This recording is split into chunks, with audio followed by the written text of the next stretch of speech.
Bienvenido, bienvenida al Club de Bori. Hoy viajaremos con el libro Rastros de Sándalo de Asha Miró y Ana Soler Pont.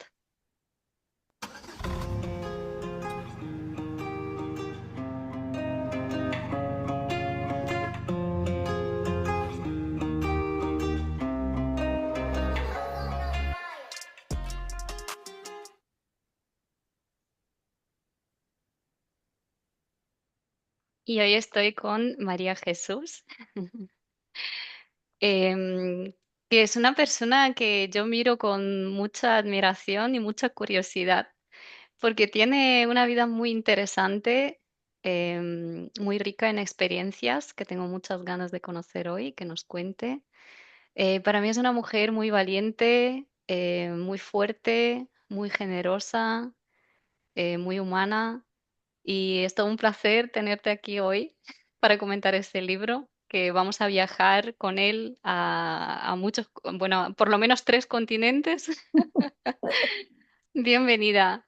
Muchísimas gracias, Boris. El placer es todo mío y lo mismo que tú ves en mí, lo veo yo en ti y por razones muy parecidas. Así que encantadísima de estar aquí a hablar de este libro que, bueno, que es muy especial para mí. Ujú.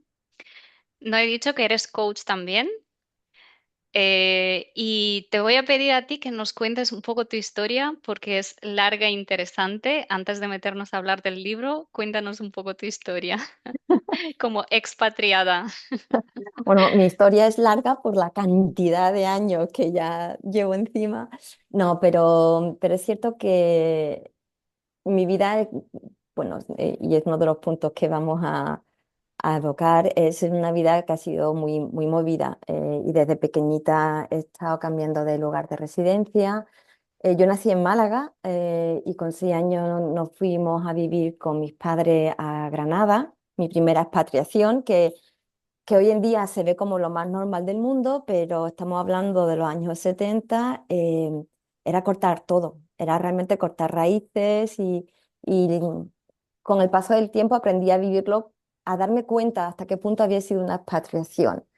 Así que ese fue el primer cambio, luego con 10 años me fui a vivir a Jaén, con 13, con 14 volvimos a Granada. Y bueno, ahí fue donde ocurrió la mayor parte de mi adolescencia y juventud, salpicada con salida al extranjero y estudios universitarios fuera cada vez que podía.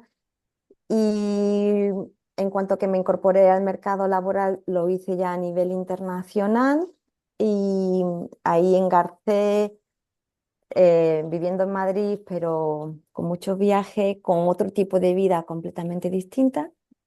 A principios del 2000, cuando me embarqué en un proyecto personal y Ujú. familiar con mi actual marido y una vida de expatriación ya así a nivel internacional en el entorno diplomático que me ha llevado, pues estamos en nuestro 10.º país, creo, Wow. y sí, y aquí estamos. Si te pregunto, me lo podrás decir todos los países en los que habéis estado? Y sí, sí, si lo digo de carrerilla, sí, no me acuerdo nunca de la cifra, pero aparte de nuestra recorrido individual, porque ya te dije Ujú, que yo sola viví tanto en Francia, en República Checa, en Malasia, pero juntos hemos estado en Venezuela, en Etiopía, en Bélgica, en Estados Unidos, en dos partes distintas de los Estados Unidos, vuelta a Bélgica y ahora estamos en Croacia. ujú. Wow. Sí, un poquito de todo. Pues tengo muchas ganas de que luego nos cuentes más tus experiencias, pero vamos a ir al libro porque también nos lleva a un viaje interesante estamos hablando de Addis Abeba, Mumbai y Barcelona, que son un poco los tres lugares alrededor de los que ocurren las historias de nuestros protagonistas, Solomón, Muna y Sita. Cuéntanos de qué trata el libro.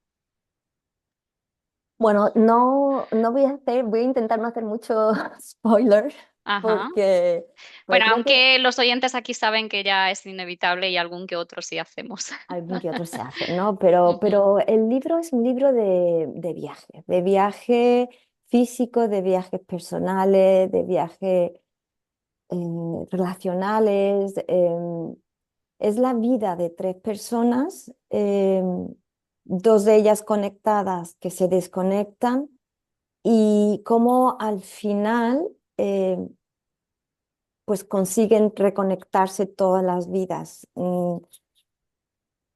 Y en este proceso de unión de puntos, yo siempre lo visualizo como un viaje donde se van dejando puntos y al final todos están conectados. Y no es una línea recta, es como que sube, baja, va y viene.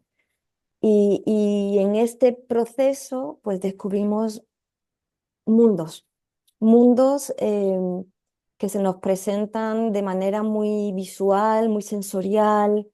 em, no siempre la cara brillante, muy realista también. Entonces hay momentos y hay episodios y hay realidades que aun cuando es un libro de ficción, no corresponde a una biografía, la forma en la que cuenta las cosas que cuenta es real. ujú, Es real y por lo que yo conozco, sobre todo en la parte de Etiopía, es tal cual. ujú. ¿Qué hay de ti en este libro?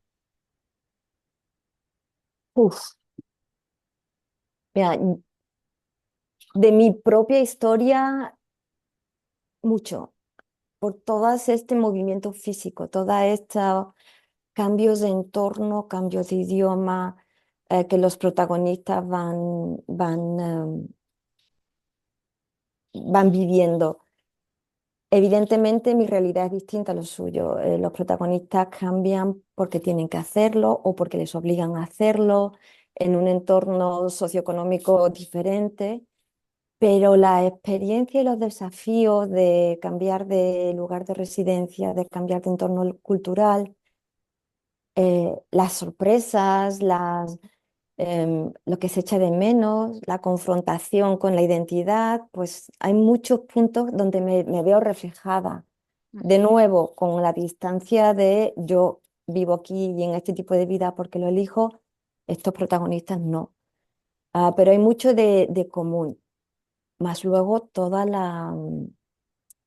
el haber vivido o haber visitado al menos todos los sitios que se evocan. También aparece Cuba brevemente, bueno, ujú, brevemente es parte de una historia. Entonces, sobre todo la parte, los capítulos de Solomón en Etiopía, para mí es un viaje a la época en la que yo estaba allí, la forma en la que describe los nombres, me transporta a una parte de mi vida y entonces lo vivo muy intensamente, la verdad. ujú. Bueno, de hecho, antes de empezar a grabar hemos mencionado que tú has estado en todos los lugares que se mencionan, en Los Ángeles también. No, esa parte de Estados Unidos no la conozco, la verdad. No, yo estaba más en la costa este. Vale, pues, pero hablamos de Cuba, de Etiopía, que como hemos dicho antes, en la India también dijiste que tuviste una Sí, estancia cortita pero intensa, pero intensa, sí, sí. y bueno, en Barcelona que nos pilla más cerca. Cuéntanos cómo ha sido, cuál ha sido tu experiencia viviendo en Etiopía. Eh, Inolvidable, Ujú, Bori. La verdad, llegamos allí sin pedirlo. Eso también es un destino que no habíamos pedido. De hecho, cuando mi marido me anunció que nos íbamos, me dijo, es algo que no está en la lista de preferencias que habíamos dado. Y yo me imaginé Noruega, que era algo que habíamos pedido ir y no estaba wow, disponible, pero qué lo pusimos. diferente Noruega de Etiopía. Recuerdo físicamente el momento en el que mi marido me dijo Addis Abeba y yo quería escuchar Oslo. Y entonces tardé como décimas de segundo en procesar que el sonido no correspondía a la letra que yo tenía en mi mente. ¿Teníais Em, ya hijos? Ese era un gran problema. Teníamos un bebé de 18 meses no, 15 en ese momento y yo estaba embarazada de 5 meses. Wow. Entonces la imagen que te viene de Etiopía nunca es positiva.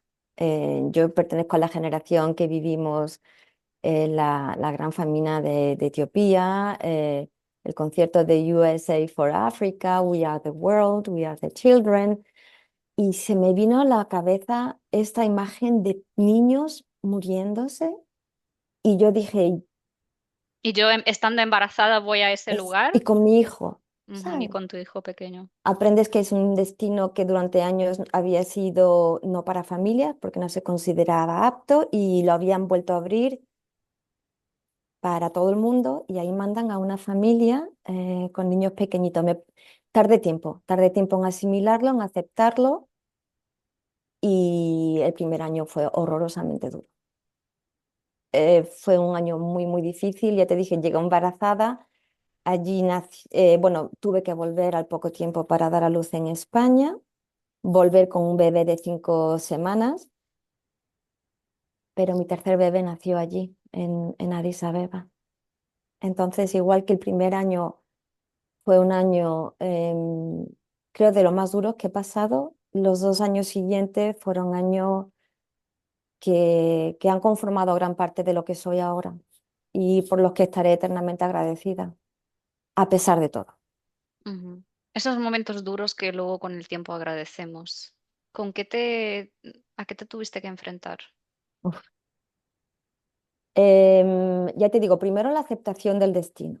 Ujú, Y aquí vamos directamente al libro. Yo creo que los primeros 6 meses fueron particularmente difíciles.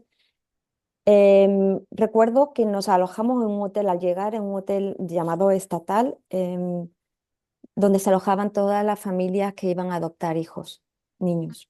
ujú, Entonces yo estaba rodeada de familias que iban sin niños, que salían con bebés en brazos, que es uno de los temas que se trata en el libro. Confrontarte con esto cuando tú tienes tu propio hijo y viene otro en camino es ver en primera persona el sufrimiento de aquellos que no pueden tener hijos y también ponerte en el papel y en la piel de esos que sí han tenido hijos y no los pueden guardar ujú, y de los mismos bebés, ¿no? La diferencia entre el tipo de vida que tenía mi hijo y el tipo de vida que tenían esos que iban a ser adoptados, que tenían la suerte de ser adoptados, porque muchos no. Así que eso fue mi primera semana allí, era constantemente ese recordatorio. Luego recuerdo que yo no me atrevía a salir del hotel porque no sabía lo que me iba a encontrar y era primera vez en África, difícil. Pero el primer paseo que di, anduvimos por una plaza que aquello me parecía como inhóspita y luego la plaza central que también aparece en el libro. Y andando un poco, llegamos hasta una zona de un hospital, no sabíamos que era un hospital donde había una señora con su bebé en la espalda, atado con su gabi, con sus telas normales, tradicionales, y esa mujer no llegó a entrar al hospital. Se desmoronó en la pared del hospital y recuerdo la cara del niño completamente ajeno de lo que estaba pasando y esta mujer con los pómulos marcados, evidentemente muy enferma, que no había conseguido llegar al hospital. Algunos se acercaron, yo no la vi levantarse. Y en ese momento como que me contraje y pensé, no voy a lograr vivir aquí. O sea, yo no puedo vivir con este sufrimiento todos los días. bueno, mencionar que cuando una mujer está embarazada está también en un momento mucho más vulnerable. O sea, Total. ya creo que se te despierta ese instinto, ¿no? de supervivencia, de proteger a tu criatura. O sea, es algo instintivo.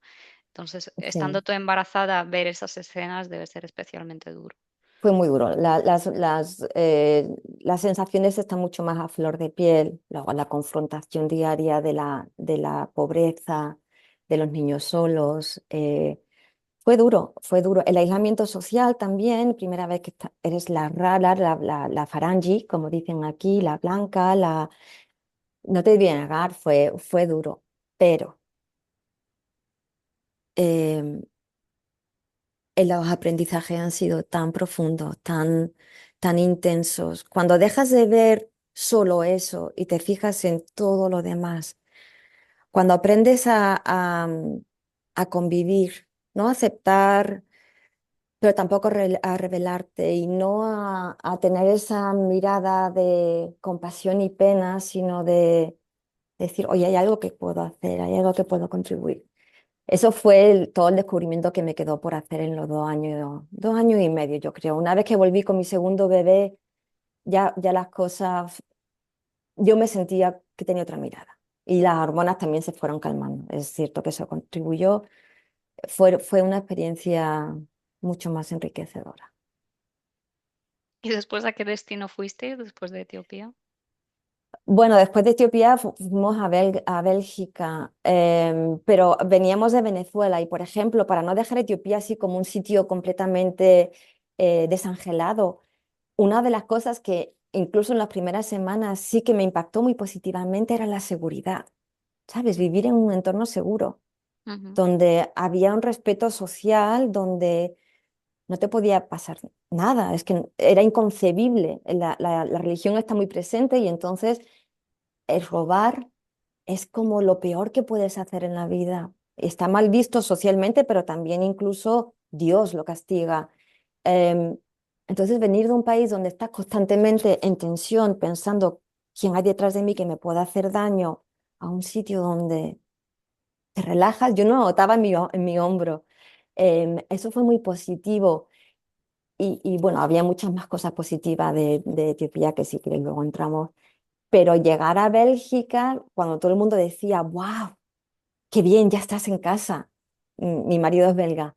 ujú, También tardé unos meses en aceptar lo que vivir en Europa occidental tiene y me sobraba. Entonces, no fue lo que todo el mundo pensaba, ya estás en casa, todo va bien. No, ujú. ahora tengo que aceptar lo que estar en casa, que no era casa, significa y lo que he tenido que abandonar por dejar un país como Etiopía. Eso es lo que tienen las transiciones. Como hemos mencionado, la identidad es uno de los temas tratados en el libro. De hecho, Rastros de Sándalo hace referencia a lo largo del libro se menciona varias veces, ¿no? El eucalipto, el sándalo, como has dicho, es muy sensorial el libro. Entonces, para mí es ese símbolo de volver a tus raíces, a esa conexión con el pasado. Y en tu caso concreto, con respecto a la identidad, ¿cómo esos viajes tan diferentes, esas vivencias tan diferentes en países tan distintos y esas diferentes culturas afecta a tu identidad? Claro, porque tú dices, yo soy europea, de repente vas, vives en un lugar como Etiopía, luego te vas a Bélgica y dices, wow, aquí es otra cosa totalmente diferente y en cada lugar tú tienes que buscar tu propio lugar, ¿no? O sea, como que, vale, ¿quién soy yo ahora en ese nuevo entorno? Sí, es uno de los desafíos de una vida donde cambia frecuentemente de lugar de residencia. El mío es muy evidente porque a nivel internacional, pero ya te digo, cuando yo era pequeña y me mudaba de Málaga a Granada, a Jaén, esto de ser un entorno nuevo, una cultura nueva, incluso un acento nuevo, todo nuevo, te marca un poquito porque, bueno, te aporta cosas y te quita cosas y te confronta con cosas y te llaman y llamas la atención al principio un poquito, en fin. Yo creo que para mí es un tema que me planteo ya poco, Ujú, em, porque lo que me he dado cuenta es que mi identidad no es como un arco iris, digamos que no, si lo asocias a un color, yo no tengo un único color. Pocos lo tenemos, pero es que en mi caso no lo puedo encontrar. Entonces recuerdo que una vez cuando estaba en España, en Granada, con mis padres y unos amigos y hablando, pues yo hablaba de lo que me estaba pasando y una persona me dijo con bastante desdén y poco cariño. Le salió muy profundo y me dijo, pero es que tú de todas formas nunca has sido muy española. Y a mí eso me dolió, ¿no? Porque Ajá. ¿qué significa ser española? Es- ¿Qué es? Y entonces empecé a pensar, ¿pero qué es? Porque todos los españoles que yo he encontrado fuera, a nadie le parecía que éramos más o menos españoles. Y entonces fue ese momento en que yo empecé a pensar un poco más, ¿qué significa esto? Y al final, para mí la identidad es el ser y estar en un sitio donde puedo ser yo misma. Y lo asocio más a zonas y entornos multiculturales, multilingüistas. Ahí es donde yo me siento que pertenezco. Me ocurre en España, como me ocurre en Bélgica, como me ocurre aquí. Entonces, no es una identidad asociada a un lugar geográfico, es hay muchas cosas que me encantan de España, pero hay muchas cosas con las que no me siento identificada, pero hay muchas cosas de Bélgica que sí. Entonces, es un concepto que es muy fluido y multicultural y multicolorido, digamos, para mí el tema de mi identidad. Y me dio mucha paz el no asociar, el no relacionar uno a uno, una persona, una identidad. Ujú, Esa identidad es una amalgama de muchísimas cosas, em, de muchísimas características he cogido de los sitios donde he estado, donde he vivido, de la gente que me rodea, ujú. y esa es la identidad con la que yo me siento identificada. Muy interesante porque imagino que cada lugar también saca aspectos diferentes de ti. O sea, en cada nuevo lugar tú tienes que reinventarte en cierto modo. Pero al mismo tiempo refuerzas a lo mejor habilidades que ya has utilizado en otro destino. O sea, como por ejemplo la adaptabilidad, ¿no? Y a veces imagino que habrás dicho, bueno, si esto ya lo he hecho en ese otro lugar, pues aquí también podré. Y lo que refuerza esas cualidades tuyas, pero al mismo tiempo a lo mejor saca de ti nuevos aspectos que desconocías y dices, ostras, también puedo ser de esta manera. Eso también forma parte de mi abanico, ¿no? De mi arco iris. Sí, sí, sí, y además también hay otro tema que es la edad. Estos viajes no se hacen en el mismo momento de tu vida, sino que Ujú, con la edad pues también cambia tu perspectiva, cambian tus necesidades, cambia. De hecho, todos hacemos estos cambios y estas transiciones, lo que a veces lo somos más o menos conscientes. En mi caso es que ni modo, por narices, me la tengo que plantear racionalmente cada vez que cambio de sitio. Hay países em, donde, ya te digo, a nivel lingüístico no hay forma de integrarse a nivel local, con lo cual te quedas siempre desde fuera, viendo las cosas desde fuera, lo que tiene un impacto inmenso sobre tus relaciones sociales, sobre tus interacciones diarias, cotidianas, sobre tu desarrollo profesional, sobre también el núcleo familiar. Em, ujú, entonces, pero también no es lo mismo tener experiencia cuando tienes 30 años que cuando tienes 50, porque ujú. también como persona has recorrido kilómetros y tus necesidades son diferentes, con lo cual, sí, es un movimiento, yo lo veo como una pelota que gira en todos los sentidos, no, todo te cambia y todo te lo cuestiona y te lo replantea de forma en mi caso al menos cada 3 o 4 años, pero durante el proceso también. Y en el libro es algo que también vemos, ¿no? Lo que dijiste antes que me queda sobre el pasado y la identidad. En el libro hay una frase de uno de las protagonistas, cuando una de ellas estando en el presente, necesita mirar a su pasado para entenderse. En su entorno la desmotivan, le dicen, no, el pasado es el pasado, tú tienes que mirar hacia adelante. Distintas personas tienen distintas necesidades a la hora de encontrar su identidad. Algunos van y lo Ujú. buscan atrás, otros lo buscan adelante, otros directamente lo que tienen en el día a día, ¿no? Por eso también el recorrido de cada personaje conecta con distintas partes y cómo he vivido yo distintas partes de mi vida, esas transiciones que te afectan a ti, a tu identidad, a tu entorno, a todo. Ya que has mencionado esto del libro, sí que creo que podemos decir que las dos niñas, que son las protagonistas también del libro, eh, pues son hermanas que nacieron en Bombay. y que se separaron a la fuerza. Entonces ellas se pierden. Una ha sido adoptada por una familia en Barcelona y saco este tema porque ella cuenta que su familia no le han contado sus orígenes. De hecho, ella, como ha sido adoptada muy pequeñita, no se acuerda de ese pasado suyo, pero sigue formando parte de su historia. Entonces, aquí yo estuve reflexionando de la importancia y bueno, yo tengo mi opinión y creo que esas familias que sí deciden adoptar es importante contar a sus hijos su origen, de dónde vienen y que forme parte de ellos, porque al final ocultando el pasado no les haces ningún favor, eso forma parte de ellos. De hecho, había un apartado donde el entorno de esta pareja les decían, ¿pero qué nombre le vais a poner a la niña? Y el hombre decía, ¿pero cómo que qué nombre le vamos a poner? La niña ya tiene su nombre, es una de las pocas cosas que tiene.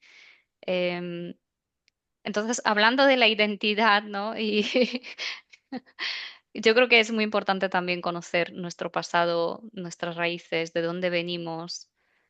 ¿Qué opinas tú?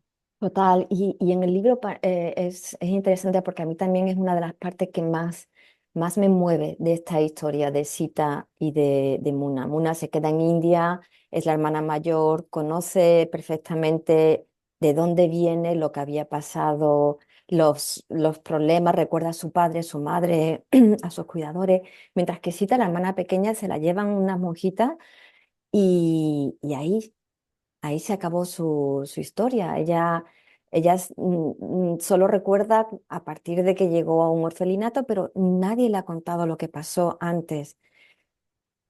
Recuerda cuando la adoptan los padres y demás. Entonces, ¿cómo, mientras que una se pasa toda la vida recordando a su hermana y evocando el pasado, intentando construir un futuro con esa hermana, a Sita, la pequeñita, es que le cae todo esto encima sin haber pensado nunca en ello. Y hay un momento en el que ella em, dice que me aparece una hermana que nunca he sabido que tenía. ¿Qué se Ujú, debe sentir? La confusión tan grande, ¿no? Y cómo el tener conciencia de tu identidad, de dónde vienes, de cómo has llegado a donde está, y el no saber lo que pasó antes de cierto momento, determina muchísimo, bueno, cómo vives algo que debería ser festivo, que es el reencuentro familiar. Y en el tema de la adopción, que también es un tema muy presente en todo el libro, también hay un contraste entre un niño Biruk que lo adoptan y los padres lo graban hablando en amariña para que el niño sepa de dónde viene, mantenga su idioma, y otra familia que al verlo dicen, no, no, lo que tienes que hacer es no hablarle de esto nunca más, que lo olviden, que salga de este país de miseria, como renegando el origen de este niño. Venimos de donde venimos. Y yo estoy de acuerdo contigo que cuanto más conozcamos nuestra historia, más nos conocemos a nosotros. Y ujú. por tanto, mejor estamos preparados, creo, para movernos hacia adelante. Y no todo es agradable, pero creo que la duda es peor que el conocimiento de algo que no fue agradable. Sí, estoy de acuerdo. Hay una cierta información que se queda ahí grabada a nivel subconsciente y, y es mucho mejor tener conocimiento de ella que intentar borrarla, porque no se puede borrar. Total, total. Y bueno, en el caso del libro, este reencuentro de hermanas siempre me pareció muy desigual a nivel emocional. Sí, Y no hablan de frustración, pero creo que es difícil construir algo cuando se viene desde tan lejos, una con tanta presencia de la existencia de la otra y al contrario, la otra completamente ignorante de que tenía una hermana mayor en alguna parte del mundo. sí. Esa parte también me llamó mucho la atención del libro y me tocó. Sí, porque para Muna, bueno, ellas pierden a sus padres, obviamente, entonces Muna, como es la mayor, se encarga de la pequeña, entonces la siente casi como si fuera hija Su suya. propia hija. Y como has dicho tú, durante toda su vida la ha tenido ahí presente, mientras que la pequeña se olvida de ese pasado. Em, a mí me evocó también muchas emociones de ternura, Sita especialmente, porque siendo tan pequeñita le decía a la monja, yo quiero unos padres. De hecho, para su cumple, la monja le regala un vestido y ella dice, y si te devuelvo, si me das unos padres, yo te devuelvo este vestido. No quiero el vestido, quiero que me encuentres unos padres. Y bueno, la monja ahí tiene un papel importante porque efectivamente le encuentra a esa pareja. De hecho, más adelante en el libro Sita dice, me he dado cuenta de, a diferencia de mi hermana, que también ha tenido que pasar por momentos complicados, la suerte que he tenido yo. Así es como lo vive ella. Ella ve que ha tenido mucha suerte de haber sido criada en la familia en la que ha sido criada y... ujú, Seguramente las dos ven las carencias que han tenido la una y la otra, porque Sita ha crecido sin familia, sin recuerdos de familia hasta que la ujú, adoptaron. Y luego su vida sí ya ha ido bien, pero claro, no olvidemos, era una niña que sale de su país, que a nosotros nos puede parecer un país difícil, donde mejor no vivir, que las condiciones no eran buenas, cierto, pero es su país, su entorno, su zona de seguridad, que ella conoce, su idioma. ujú, La sacan y la llevan a Barcelona, que nos parece estupendísimo, pero la transición es tremenda, tremenda para esos niños. Mientras que Muna, que se quedó en India, pasó por una vida muy dura, pero no desarraigada. Ella era su entorno, le era familiar, todo era conocido. ujú. Y luego, bueno, consiguió salir adelante de una forma un poco tal, pero, Bueno, llega a pero ser una segura estrella de cine, llega lo a ser una mencionamos en estrella el de libro. cine, Ujú, que, bueno, quizás es la parte más de ficción del libro, pero oye, nunca se sabe. Igual no estrella de cine, pero sí puedes escalar a nivel económico siempre y cuando no pertenezca a ciertas castas. En cualquier caso, ambas crecen con carencias que son justo las opuestas ujú, y que de todas formas te tocan como ser humano, ¿no? sí. Em, pero sí, es una parte muy bonita, interesante y a la vez dolorosa del libro. Yo como una similitud que veo entre las dos también es la parte esta del sueño o el propósito, porque Muna, la primera vez que va al cine, remueve muchas cosas en ella. Mm, Y yo que me gusta mucho esa parte de vivir nuestro propósito, ¿no? Como coach, me llamó especialmente la atención esta parte. Y por otro lado, Sita que siempre estaba con ese sueño de yo quiero unos padres. Y entonces, la parte positiva del libro es que finalmente ambas se encuentran o cumplen ese sueño suyo. total. Sí, sí, sí. A mí también, y relacionado con este propósito, la claridad con que algunos personajes saben que van a volver a su país, este es mi lugar, aquí es donde yo quiero estar, aquí es donde quiero quedarme, como Solomón, ¿no? Que a pesar de todo volvía a Etiopía y volvía, sale, pero vuelve. Y otros personajes no lo saben tan claro. ¿Por qué Sita se plantea en un momento determinado? ¿Por qué estoy en Barcelona? Pues porque estoy aquí, pero no tengo una razón particular de estar aquí. Em, Muna también vuelve a la India, pero tiene una vida un poco más dinámica. Cada personaje cómo siente su compromiso y su propósito en relación con el lugar del que proviene Ujú. o las razones por las cuales están unidos a ciertos lugares. De hecho, Sita eh, Acaba en Etiopía. acaba, acaba donde termina, por donde queda la historia, que es una historia que podría continuarse, ¿no? Porque se Sí, quedan sí puede muchos haber una segunda parte. Todos los temas se quedan abiertos, de hecho, que también es algo que me gusta del libro. No se cierra nada Ujú. y eso me gusta. Sí, pero lo que hemos dicho de Sita, que termina en Etiopía, hay una parte que ella dice, es que en Barcelona me sentía infeliz. O sea, y lo digo en referencia a que solemos pensar, ¿no? Que Mm. cuanto más cómoda sea nuestra vida, más arreglada, de hecho ella dice en Etiopía, podría vivir toda mi vida con el dinero que tengo de haber vendido mi piso Sí, en Barcelona por sí, los sueldos tan ridículos que cobran ahí. pero ella siente que tiene una vida con propósito, algo que le da significado, que le da sentido.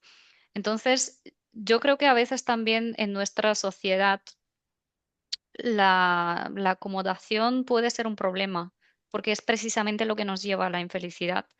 En esa búsqueda de que todo nos sea fácil, de que todo nos sea cómodo, luego no somos capaces de lidiar con la ansiedad, con ciertas dificultades que a lo mejor esas personas que vienen de lugares que se han tenido que enfrentar a situaciones muy difíciles, luego tienen esas fortalezas internas para superar obstáculos en su vida y además vivir con mucha más satisfacción personal. Total, y en el caso de Etiopía, y es esta parte que me marcó muchísimo, hay una palabra que em, es evidente, Etiopía es un país pobre y ves Ujú, pobreza, pero también es un país donde la vida es simple y la simplicidad es algo que cuando la vives te da mucha felicidad.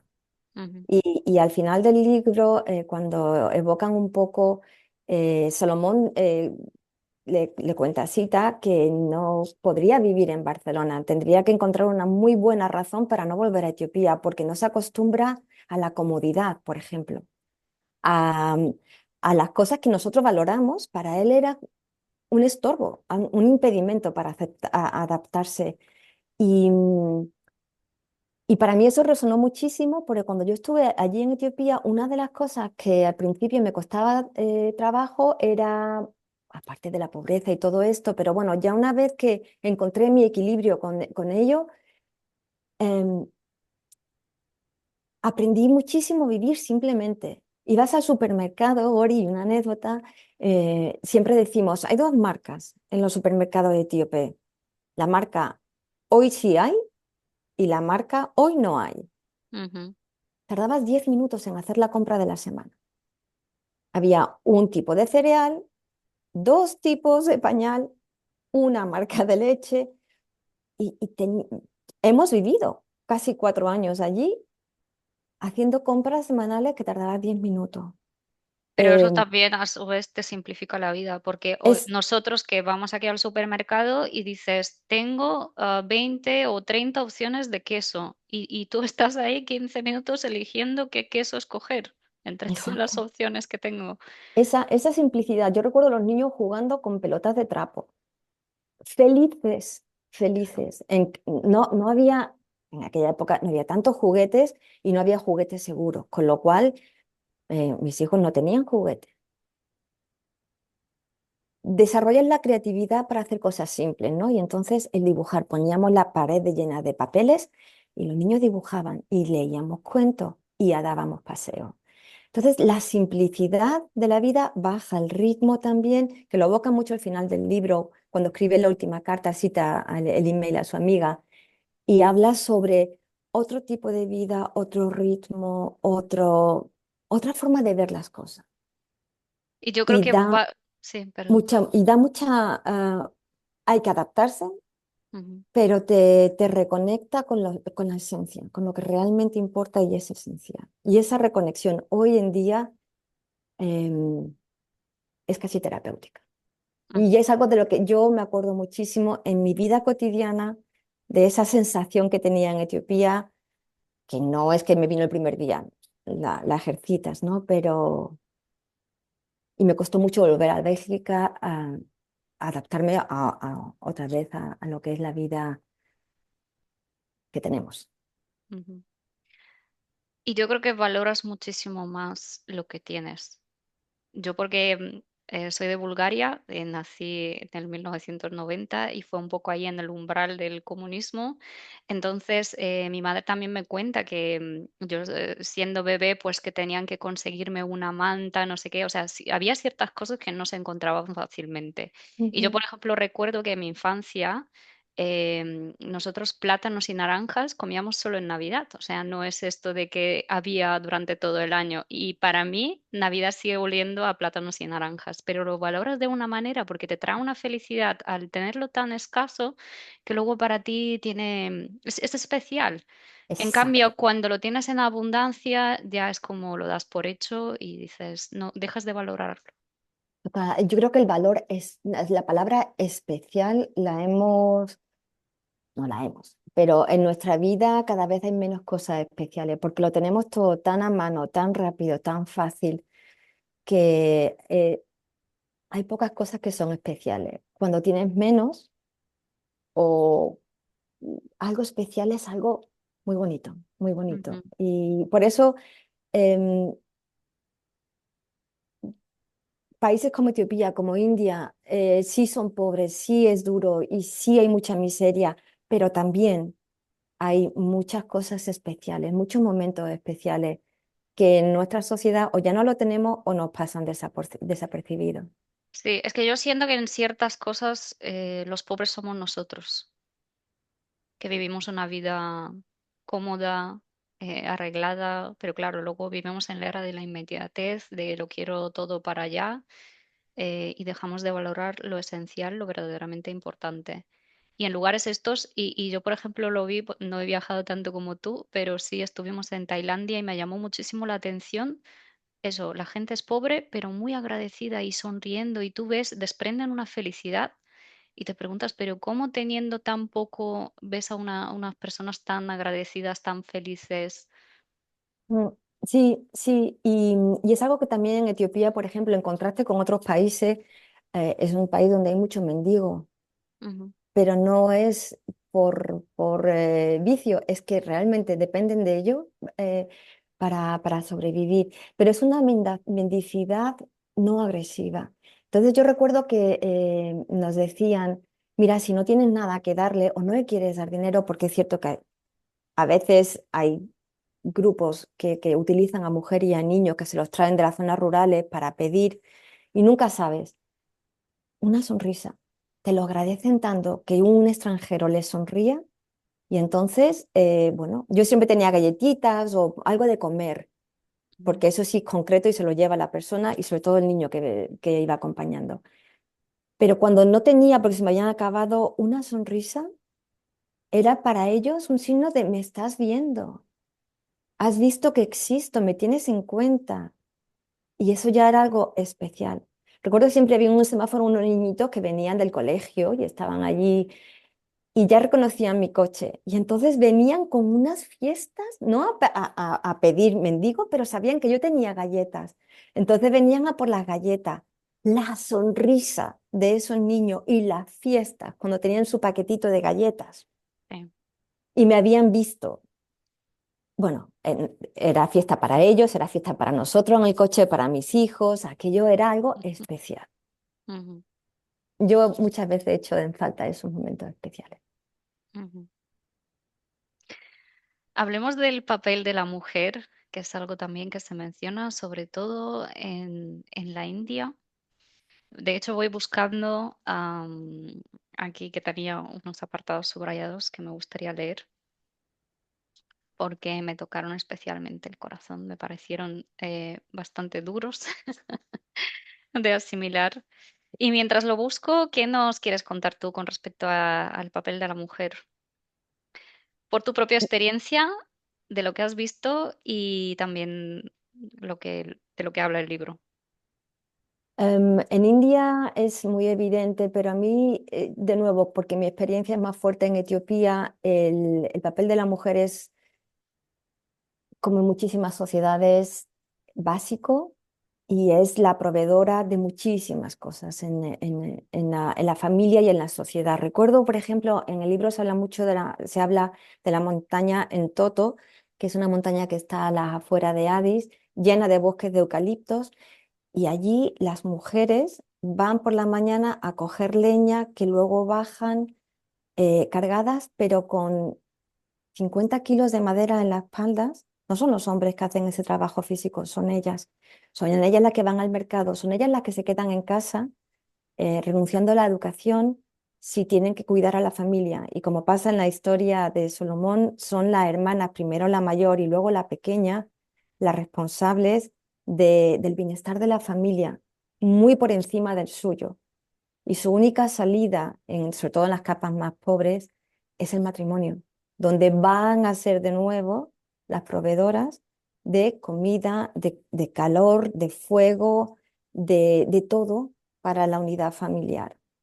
Ujú, Y así ves mujeres que físicamente parecen 70 años y tienen 30.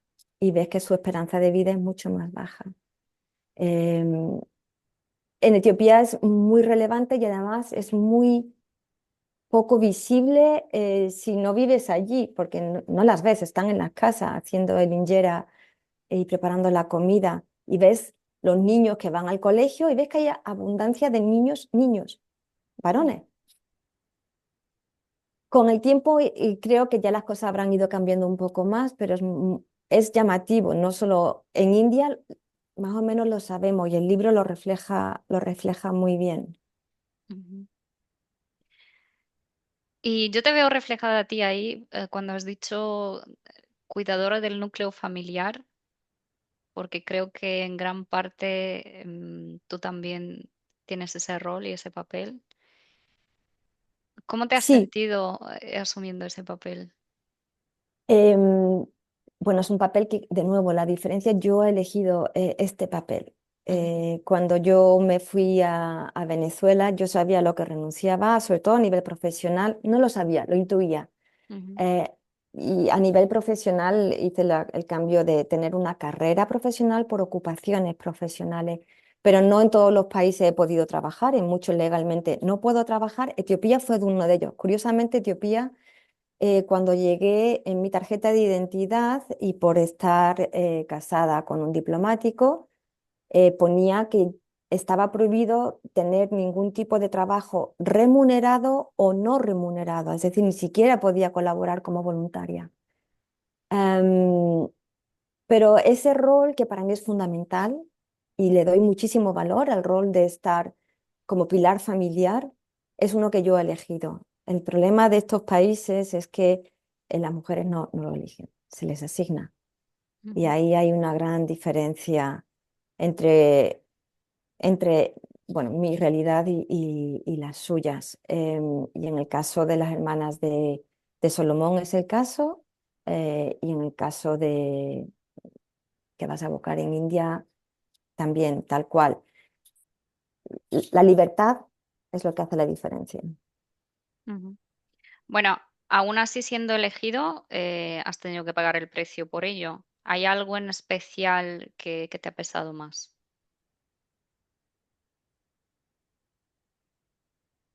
Ha habido renuncia, sobre todo a nivel profesional,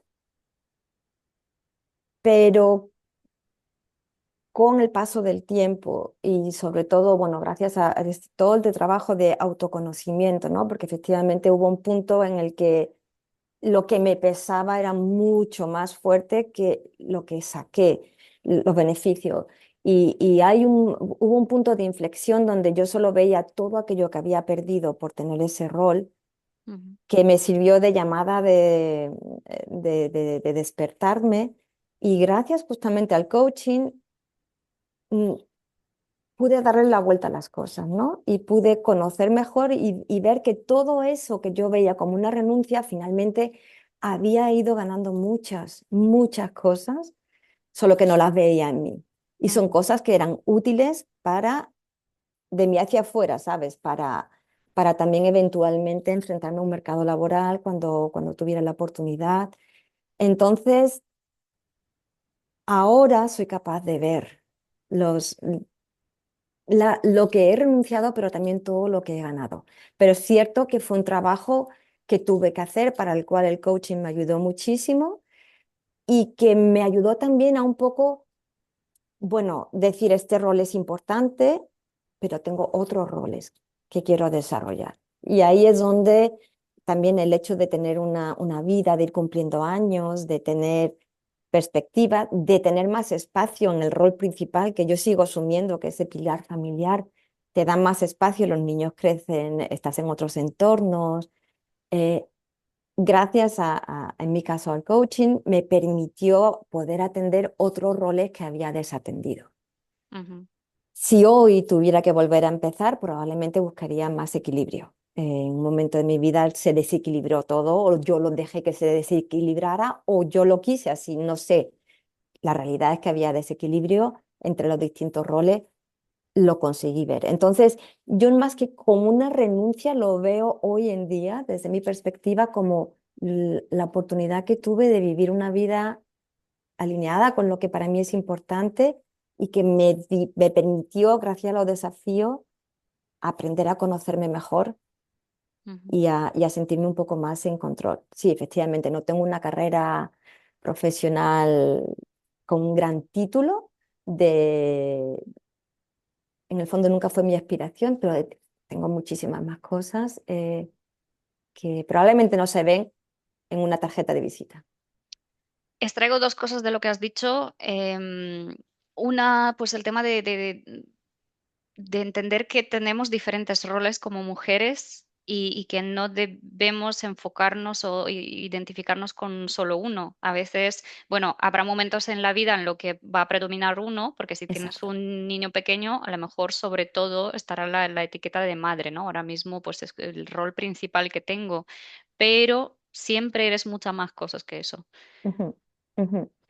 Pero para mí, por ejemplo, y eso es personal, el equilibrio es muy importante. Yo recuerdo cuando yo vivía en Madrid que veía a mis compañeras madres, yo las veía físicamente como pulpos. O sea, estas mujeres que intentan no, que también se veían forzadas, ¿no? Ujú, Am, Te estoy hablando de hace 30 años, seguramente las cosas han evolucionado algo.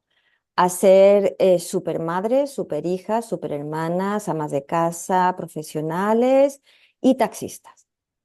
Y yo las veía, no, la vida no les daba, ujú, porque claro, donde faltaba era personas. No eran, nunca había un momento para ellas. ujú. Y yo sabía que yo esa vida no la quería para mí. O sea, no sabía exactamente qué quería, sabía que eso no lo quería.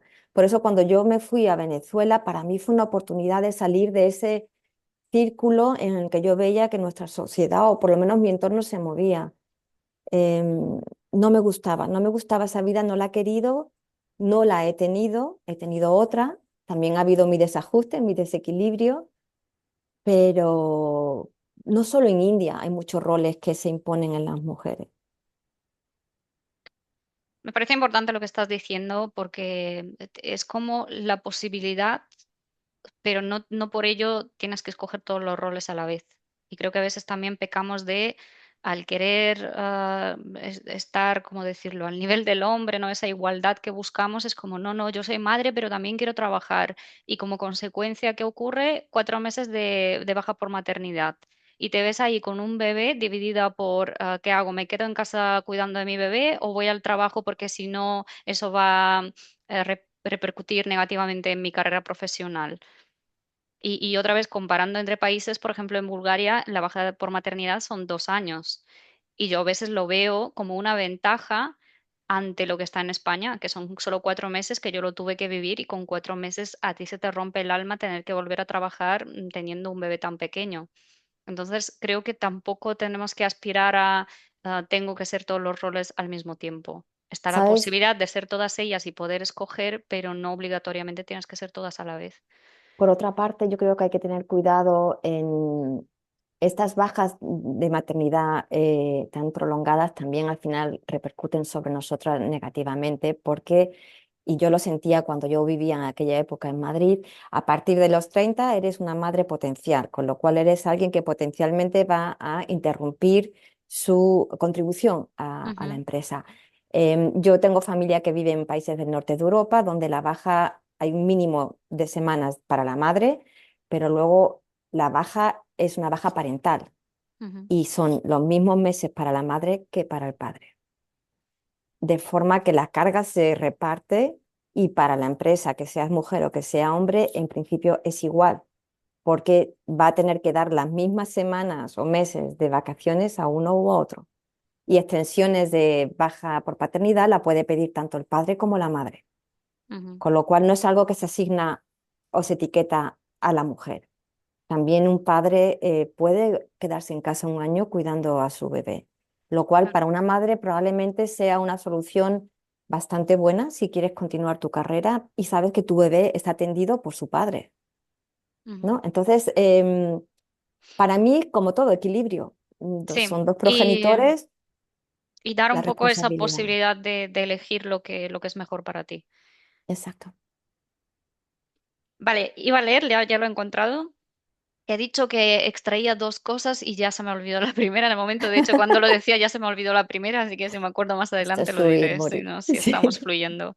Rito se había pasado todo el embarazo deseando tener un niño, como lo deseaban todas las mujeres de la India. 9 meses imaginando las fiestas y las ceremonias que anunciaban el nacimiento de un heredero, 9 meses rezando a los dioses para que no fuese una niña. El nacimiento de una era siempre una desgracia. Algunos creían que un mal presagio, perdón, algunos creían que un mal presagio para la familia. Los parientes y vecinos se acercaban compungidos a la casa para desearles mejor suerte la próxima vez. Una niña era una carga hasta que se la podía casar. Rito tardó mucho tiempo en volver a quedarse embarazada. Finalmente, 5 años después, nació Sita. Los ruegos y las pujas a los dioses tampoco habían servido de nada esta vez, nació otra niña. Una vecina que había ayudado en el parto sugirió ahogarla en un cubo de agua inmediatamente. En el campo muchas recién nacidas eran sacrificadas en pocos minutos por el bien de todos, pero Nadira, la hija mayor del marido de Rito, lo había impedido. Qué Fuerte. duro ese momento, ese apartado. Y ahí no es el único país donde estas prácticas ocurren, o ocurrían, ocurren, y te quedas mal, porque es porque ocurre. Pero es que hay un peso económico tan grande sobre la mujer, ¿sabes? Casar a la mujer es pagar para que se te la lleven. Mm. Es una carga tremenda. Sí, en qué lugar coloca a la mujer, ¿no? Es una desgracia cuando nace, luego tienes que pagar dinero para casarla, es como deshacerte de ella o ganar, ¿no? Por liberarte de ella. En fin. Sí, y también las relaciones, el rol de la familia es importante en este puzzle, con quién la casas. Es una presión fortísima para los padres y cuanto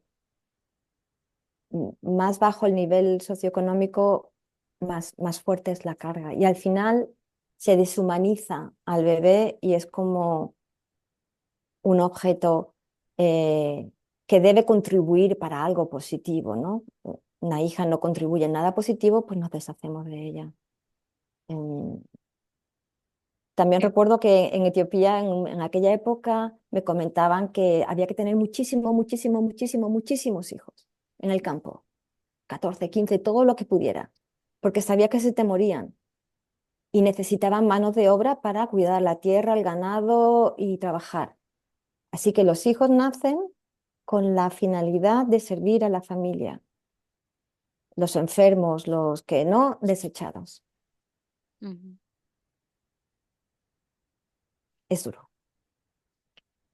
Y pasemos a otro tema duro, que es la explotación infantil, que también se menciona en el libro. Otra vez en la India mencionan un episodio donde Muna trabaja en una fábrica de alfombras y bueno, no sé si leerlo, pero es un episodio donde describen que es muy duro, no tienen a los niños en un lugar cerrado, oscuro, pues prácticamente trabajando todo el día, con muy poca comida, durmiendo en muy malas condiciones e incluso pegándoles, gritándoles.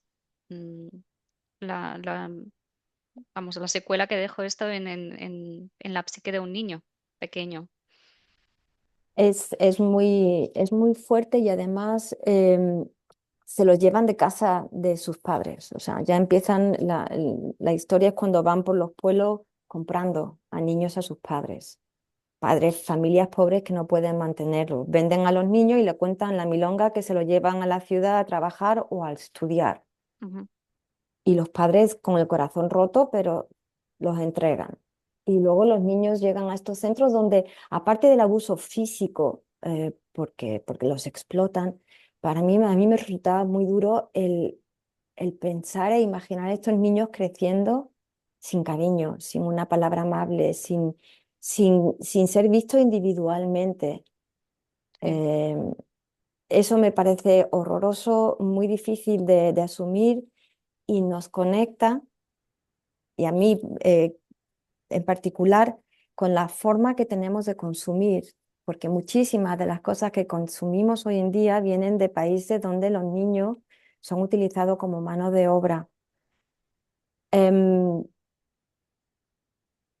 si no, y no me hablo, ¿sabes? Hay ciertas empresas con responsabilidad, hay un beneficio. Oye, un niño que trabaja es un niño que puede vivir, que puede comer, que le da un poquito de dinero, que a lo mejor contribuye a la familia. No lo justifico, pero sí creo que tenemos que ser un poco responsables a la hora de hacernos preguntas. ¿De Ujú. dónde viene? Intentar indagar lo máximo que podamos en si respetan un mínimo de condiciones. Claro. Em, pero es muy fuerte y ocurre también en nuestros países, ¿eh? Estos talleres clandestinos también existen en nuestros países, son menos visibles, pero no es una práctica tan común, pero es cierta esa parte del capítulo, la desesperanza, el vivir constantemente para un niño en la oscuridad, sin tener esperanza de salir de ahí vivo, Ujú. debe ser muy fuerte. Sí. Y sí, lo que has dicho tú, ser responsables, ser conscientes y no cerrarnos los ojos al sufrimiento ajeno. Muy bien, ¿qué más temas tenemos? Bueno, Etiopía, tema de guerras, conflictos políticos en esa época, o bueno, al menos en el libro se cuenta, ¿no? Un conflicto ahí entre Etiopía y Somalia. Am, Tú querías hablar de la cultura, de las diferentes culturas. Bueno, es que a mí este libro me parece que, como dijiste antes, es muy sensorial, ¿no? Y entonces te presenta muchísimos aspectos culturales de cada país que representa, ¿no? Donde ocurre la historia. La parte de alimentación de comida. Tiene luego al final un glosario de los términos, los olores, el sándalo, el eucalipto, las tradiciones. Y, y también al final del libro habla un poco, cuando citaba el encuentro de Solomón, sobre cómo se encuentra. Solomón le había dicho que en Etiopía la gente no queda. Vas por la calle y te encuentras con gente, y si quieres ver a alguien vas a su casa.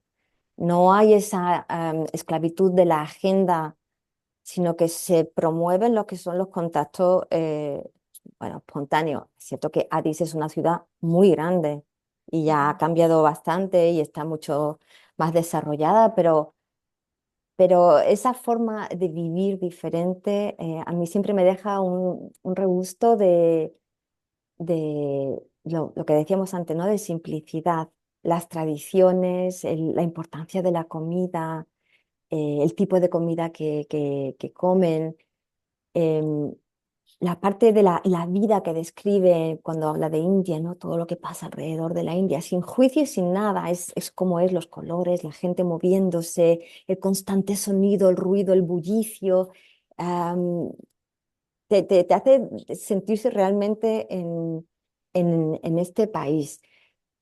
No se habla mucho del rol de la familia en todo esto, pero para mí una de las cosas que me llamaba la atención en Etiopía es cómo la familia está unida. Si no tienes familia estás muy solo y estás perdido, ¿no? Por eso los niños que erran por la calle los recogen porque nadie se va a ocupar de ellos. La familia se ocupa de sus miembros, que es muy bonito y es muy bueno, pero al mismo tiempo creaba algunas situaciones conflictivas porque si hay un miembro de la familia que ha logrado alcanzar una posición económica cómoda, es el responsable de atender las necesidades de quienes sufren económicamente en la familia. Y eso genera muchísimas tensiones, ¿no? ujú, Tampoco se menciona muchísimo, pero aparece lo que hablábamos antes de la religión, la presencia de la iglesia. En Etiopía, que es un país multiconfesional, pues hay muchas diferentes credos y los conflictos interregionales que siguen y que siguen y se perpetúan y en este momento. de hecho están en un estado de posguerra civil que hace que las cosas sean aún más duras y que además tiene un impacto sobre los niños y la adopción. Ahora adoptar niños de Etiopía es casi misión imposible Ujú. porque es muy difícil tener estas relaciones con el país y ellos mismos cerraron muchísimo las puertas a la salida de sus hijos, que es otro de los temas que también se menciona al final del libro, ¿no? El impacto de esta salida de niños todo el tiempo. Pero los destellos de la cultura que aparecen en el libro también me parecen algo muy bonito de descubrir y recrearse en ellos. Totalmente. ¿Quieres que hablemos un poquito del amor? Y yo diría el amor en el sentido más amplio porque vemos mucha bondad también. O sea, vemos esos momentos duros, situaciones difíciles, pero luego también vemos mucha bondad. Siempre encuentras ahí un personaje que, no sé, como las monjas que dedican su vida a ayudar a estos niños, am, al al chofer que llevó a los niños, ¿no? Solomón y el resto, lo bien que los trató, que los vio, en plan, os veo, estoy aquí para vosotros, os Le contaba escucho, os doy una historias. caricia. Ujú, Sí, hay muchos momentos de mucha belleza, de bondad, de generosidad, de humanidad. En toda ujú, esa miseria hay momentos de humanidad. Siempre hay alguien que aparece y tiene un gesto, o una palabra, o una caricia, o una mirada. En el barco también el camarero, el cocinero que se llevaba a los niños a la cocina y están allí con adultos que les cuentan historias. Es el sacar, muchas veces es sacar a la persona del anonimato. Y ujú, como tú has dicho ahora, te veo, sé que no estás bien, te atiendo tus necesidades. La solidaridad también entre los niños, también la maldad entre los niños, ¿eh? En el barco, los episodios de las peleas y cuando le roban la libreta, es como, por favor. Pero la vida misma, ¿no? La vida ocurre incluso en los momentos más críticos y más difíciles. ujú. Pero al lado de esos momentos difíciles siempre aparece una persona bondadosa, generosa. Estos padres que van a buscar a niños en adopción con la voluntad de darle todo lo que tienen, material y no material. Em, Me gustó especialmente esa parte de la pareja que adopta a Sita por todos los miedos también que tiene. Y sobre todo con esa presión social de fuera, pero ¿cómo vais a adoptar? Pero si una niña, pero si no sabéis qué Mm. enfermedades trae. Claro, me pongo en el lugar de estos padres que ya de por sí tienen muchos miedos, que encima de fuera les digan estas cosas, debe ser también durísimo y se requiere mucha fuerza para ello y mucha En el valentía. libro, a colación de lo que dices, hay dos momentos que a mí con los que también me siento identificada, ¿no? Cuando Sita abandona el orfelinato para irse a Barcelona, hay algunas monjas que no lo entienden, ¿no? Y entonces empiezan a hablar entre ellas, pero hay que ver qué idea, con el frío que hace, irse a un sitio, pero ¿quién quiere irse a un sitio lejos? Pero la pobre que no conoce nada. Y te lo pintan como algo muy negro y peligroso y tenebroso. Y Ujú, eso lo integra Sita, que está escuchando y Barcelona está asociada a esa cosa negra.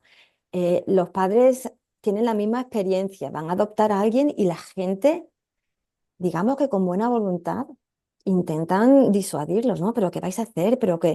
Y eso hace crecer una sensación innecesaria de miedo, de inseguridad. Estaré metiendo la pata, estaré equivocándome, todo el mundo ve lo ujú, malo. Y yo recuerdo que cuando nosotros estábamos en Bélgica y nos íbamos a ir a Estados Unidos, para mí era como súper emocionante, pero todo el entorno en el colegio de los niños y todas las madres y las profesoras, eh, cuando hablaban, le daban caricias así a los niños como de pena, pobrecitos. pobres.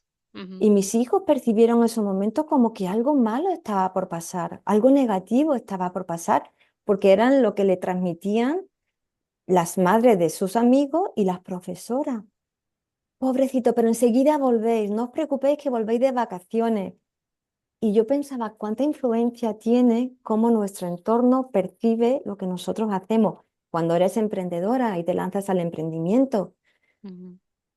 ¿Qué tipo de vibraciones te llega de tu entorno? Todo el condicionamiento que recibimos de fuera y más susceptibles que somos siendo niños.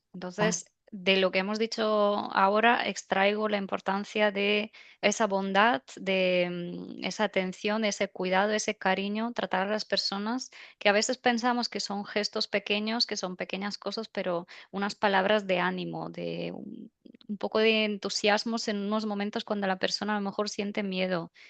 No impulsas más ese miedo, sino al exacto. contrario, da unas palabras de ánimo, de apoyo, de te veo y un gesto, ¿no? De cariño, de una caricia, creo que marca la diferencia, por pequeño que parezca. Total, cuando Solomón encuentra a Viruk en la embajada, que es el niño último que aparece en la historia, y el niño no habla, está en shock y tiene tanto miedo, y Solomón ha estado ahí, sabe lo que te saquen de tu país. Y entonces los padres españoles que ven que ahí Solomón les puede ayudar, los deja hablando y, y en la conversación Solomón le dice al niño, te entiendo. Y eso desbloquea al niño y desbloquea a Solomón también. Y ese simple, el decir, estoy aquí, te entiendo porque lo he vivido, pero incluso si no lo has vivido, entiendo que no estás bien, que es algo importante, la empatía. Y la validación emocional, que es algo de lo que hablamos Exacto. mucho en este podcast. Te valido tus emociones, las veo, les doy importancia. Siente el derecho de sentirlas, de tenerlas, y estoy aquí para ti. En ese momento del libro, justamente, y me pareció también precioso, Solomón rompe a llorar Ujú, porque desbloquea muchas cosas suyas y el niño tiene la reflexión. Es la primera vez que veo a un hombre llorar. Yo pensaba que los hombres no sabían llorar. ujú, ¿Sabes? El validar la emoción del llanto en otras personas que en principio son duras y resistentes, creo que es precioso. ujú, Creo que es precioso. Y en el libro hay muchos momentos de esto donde se validan emociones. ujú. También hay momentos donde no. Pero bueno. Sí, Es un libro muy, muy rico, la verdad. así es. Vale, cositas que nos quedan. Con respecto al libro, ¿quieres comentar alguna cosa más que se nos ha olvidado? Em, Hay tanto, Bori, hay tanto, por lo menos para mí, hay tanto que me quedo con lo que me quedo. Las tres partes del libro, la primera que es la infancia de los chicos, es muy rica en estos detalles, en estos apuntes culturales, en esta descripción del entorno, de dónde viene cada uno, cómo es la vida de cada uno. Es una parte que a mí te hace viajar sin moverte del sillón de casa. La Totalmente. segunda parte, que es la parte ya de adultos, ¿no? De más que ha pasado después de cuando ya se han estabilizado, es una parte que es menos intensa, pero al mismo tiempo empiezan a conectarse los puntos y es la cotidianidad, la vida del día a día. Ujú, Y ahí te conecta con tu propia vida. ¿Qué elementos tienes de cada una de estas vidas? ¿Qué te gusta, qué no te gusta, qué te llama la atención? Em, es muy bonito el ver, me gusta cuando la fotógrafa va a casa de Muna, que ya es gran actriz, y señala, es la primera vez que voy a una casa de alguien importante, donde el marido y el hijo ponen y quitan la mesa, ¿no? Como dentro de la sociedad india, donde cada uno tiene su rol y si estás arriba no haces nada, Muna, como parte de su identidad y de su legado, ha transmitido una forma de vivir en familia que no es normal, que es la ujú, conexión de tu pasado con tu presente, ¿no? Entonces, a mí me hace mucho reflexionar qué es lo que durante mi vida he ido arrastrando, que ahora refleja mi familia, que es como mi proyecto principal. Y luego la tercera parte es ya como se cierra todo, se cierran los círculos que quedan abiertos, pero el cierre de la historia y es una parte que también es muy sensible por las nuevas generaciones sobre todo la nueva historia de adopción del niño, que también me parece muy, muy bonita, porque son los mismos protagonistas que están conectados con este niño, ellos que ya han vivido esa fase, ¿no? Entonces es como, es una experiencia distinta de adopción y es, yo cierro el libro siempre con una sonrisa, con ganas de saber más, pero con una sensación de el propósito de la vida de cada uno de ellos contribuye positivamente en este niño, que es como el que recibe todas estas enseñanzas que han ido acumulando en su vida los protagonistas. Mirando hacia el futuro, ¿cómo te imaginas el futuro? ¿Te imaginas vivir en un solo lugar, establecidos, tu familia? ¿Qué te imaginas? ¿O ya estás acostumbrada a esa vida de constante cambio y adaptación? Igual que antes me preguntabas por la identidad y es algo que, bueno, no es que tenga del todo superado, pero es algo por la que he encontrado un equilibrio, una forma de verlo. El futuro es una gran incertidumbre y en estos momentos es un gran punto de interrogación y de inseguridad. Es un desafío, es algo que todavía no tengo. Bueno, primero no me gusta mucho pensar, proyectarme en el futuro porque la vida es lo que pasa cada día. Ujú, Entonces, no es un ejercicio que hago, pero tampoco es un ejercicio que me ilusiona hacer, ujú, porque es parte de la consecuencia de la vida que tengo. O ujú. sea, yo no soy de estas personas que dicen, no puedo esperar a verme ya jubilada en tal sitio. Eso para mí es algo que me produce mucha intranquilidad, porque no sé qué significa ninguno de esos conceptos. Ujú. No sé cómo te puedes jubilar de algo, de tu vida, no sé qué significa y no sé dónde es ese lugar donde me gustaría ver. Sí que veo, y donde yo veo el futuro es, en algún momento plantaré un árbol en algún sitio. Y esa es mi forma de decir, en algún momento habrá un lugar que para mí será casa, pero no sé ni el cuándo, ni el dónde, ni el cómo, y no me resulta fácil. De todas tus vivencias y experiencias, ¿qué has aprendido y para ti es certero?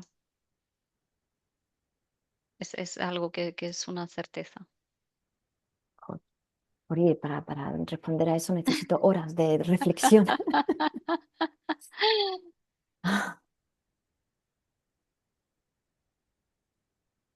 Ahora me viene la transmisión de valores. Ujú. Para mí, para mí es, creo Justo que cada pensé en vez, ello cuando hablabas de la poca corrupción, hablabas, o bueno, de lo segura que te sentiste en Etiopía, sí, precisamente porque las personas tenían valores. Y yo creo que exacto. esto es esencial. Es algo que busco en mí, encontrarlos, vivir de acuerdo a ellos, que intento transmitir, que intentamos que estén presentes en el entorno familiar. Creo que bueno, todavía son jóvenes los chicos, pero los veo. Em, pero es lo que me viene a la cabeza que es certero, conocer y vivir de acuerdo a tus valores Ujú, y reconocer los valores ajenos. ujú,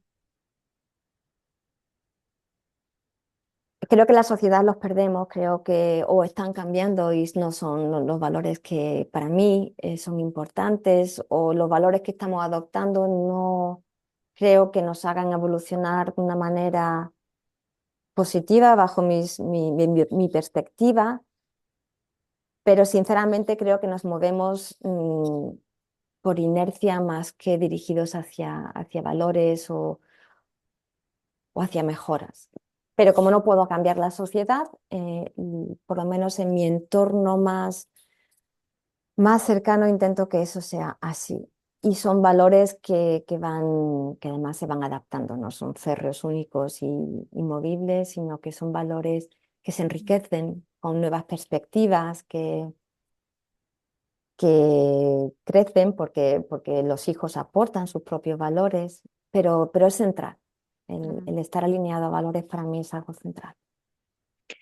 ¿Qué desafío te gustaría proponer a nuestros oyentes? Que lean el libro. Ese es el Os desafío a primero. que leáis el libro. Os desafío. No. Bueno, tu oyente seguramente son lectores, pero creo que cada vez más leer es un desafío. Se están Ujú. convirtiendo en un desafío. Em, Que mientras lean que, un libro cualquiera. para empezar, pero que lean un libro que aporte, que llene, y puede ser ficción. Este en particular a mí me llena y a mí me hace reflexionar. Ya es un desafío. Y puesto que estamos con valores, que se paren. Un desafío para mí es pararnos y darle nombre a 5 valores presentes en nosotros, en nuestras acciones, visibles desde el exterior y que vemos en los demás. 5. Para Ujú. tomarnos el tiempo de hacer ese ejercicio, para ver Sí. cómo de frescos los tenemos. Muy buenos. Yo voy a proponer lo que he mencionado antes de tener unas palabras de, no sé, de cariño, de refuerzo positivo. Si ves algo que te gusta de alguien, no te lo guardes para ti, porque puede que para esa persona sea realmente importante, puede que incluso marque la diferencia en su vida. Todos creo que hemos tenido ese recuerdo de, no sé, de una figura, un profesor, un padre, una tía, ¿no? Alguien que te haya dicho algo que te ha marcado de por vida, de decir, alguien que ha creído en tus posibilidades, que ha reforzado una habilidad tuya y que la has hecho muy tuya y dices, vale, pues sí, yo tengo eso y te ha impulsado, ¿no? Hacia una dirección en tu vida. Total. Y en el día a día, en lo cotidiano, si me permites dos ejemplos que para mí han sido bueno, fundamental, no me han cambiado la vida, me han cambiado el día y los recuerdo. Una vez iba por la calle con cara de perro, la cara de perro despreocupada de cuando vas a entrar en el supermercado, y una señora salió del supermercado y me dijo, qué bien te queda el color naranja. Primero me rompió la cara de perro y luego me hizo darme cuenta del impacto que tiene cuando alguien ve algo bueno o agradable en ti y sin ninguna razón generosamente te lo dice. Y sigue A su eso me vida refiero, y tú a sigues eso me la refiero. tuya. Eso es. La Pero a que no sonrisa. has seguido igual tu día. No, pero te lo cuento hoy en día y esto pasó hace como 6 7 años y de vez en cuando lo hago Ujú, y pues veo sonrisas ajenas, pero veo la mía inmensa. Y en el libro también hay una frase que dicen de repente nos pusimos a reírnos y me di cuenta que la risa es un ejercicio, o sea, es algo que hay que ejercitar, lo olvidas ujú, si no. Pues la sonrisa espontánea también. Y recientemente aquí en Zagreb fui a un café con una amiga y pues el camarero se acercó y nos preguntó qué tal y yo le dije bien, ¿y tú cómo estás? Y se me quedó parado y me dijo, nunca me lo han preguntado. Se fue a por el café y cuando lo trajo me dijo, gracias por preguntármelo, porque me he dado cuenta de que no estaba bien, porque estaba nervioso por algo y ahora ya soy consciente, ahora estoy mucho más tranquilo y nos invitó a otro café. Una pregunta, una pregunta y le cambias el día a alguien o te lo cambias a ti mismo. Así que también añado a mi lista de desafíos el tuyo y me lo quedo para mí. sí, las pequeñas cosas. Yo a veces le escribo una notita, no sé, a la camarera cuando me ha gustado el servicio, le doy la gracia, le digo algo bonito que me ha gustado de la persona Tan y poderoso, muy, muy poderoso. ¿Un libro que te ha marcado, aparte de este. aparte de este? Am, Pues no sé si me ha marcado, pero también es un libro que he leído bastantes veces y lo has traído aquí al podcast, que es El Alquimista. Ujú. Por lo mismo, ¿sabes? Todo A lo que ti y tiene. a millones de personas. Exacto, exacto. Y es que tienen los ingredientes que para mí son comunes. Los viajes externos e internos, transiciones, tomas de conciencia, todo esto Sí, puedo entender el evoca. porqué. Y si tú fueras un tipo de libro, ¿qué libro serías?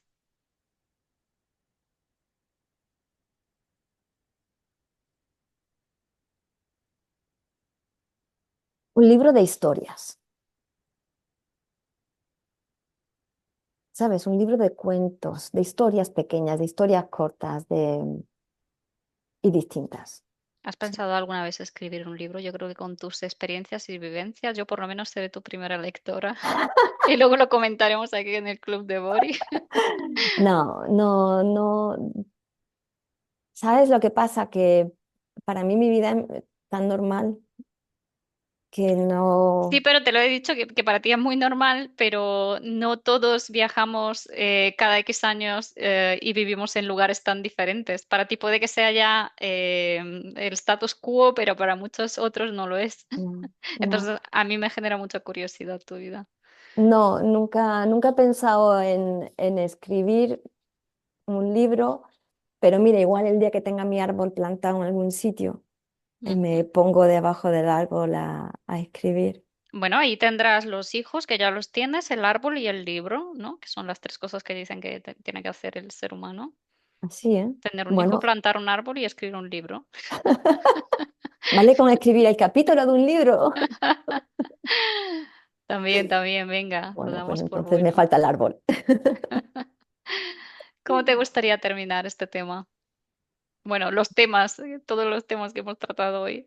Bueno, pues para empezar, dándote las gracias a ti por este espacio maravilloso, por esta conversación que para mí hemos estado hablando tú y yo, así que em, es muy agradable compartir un libro, compartir historias y la única diferencia es que no te he bombardeado yo a ti de preguntas, pero ahora después fuera de micrófono eh, te las hago. Pero no, muchas gracias por darme la oportunidad de volver a leer otra vez el libro y sacar un poco más a la superficie cosas que estaban guardadas en el cajón de los recuerdos.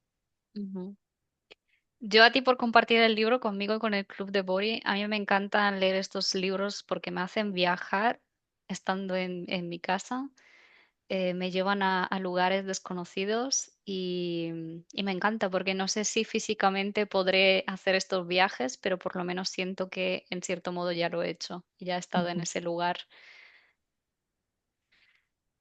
Pues si puedes, merece mucho la pena. Etiopía es un país precioso, tal vez ahora no, pero precioso y sorprendente, y Ujú. con gente preciosa, y con tradiciones, idiomas y cultura y comida Sí. maravillosos. Y ya no solo los lugares, lo que yo siempre digo, la posibilidad de viajar dentro del ser humano, ¿no? Y esa diferente cultura, diferente forma de ver la vida, de experimentarla, también me fascina. Y allí, en particular, solo tienes que sentarte, estar sentada y ver todas las vidas que pasan delante de ti. Ujú. Y entonces luego o durante vuelves a leer el libro.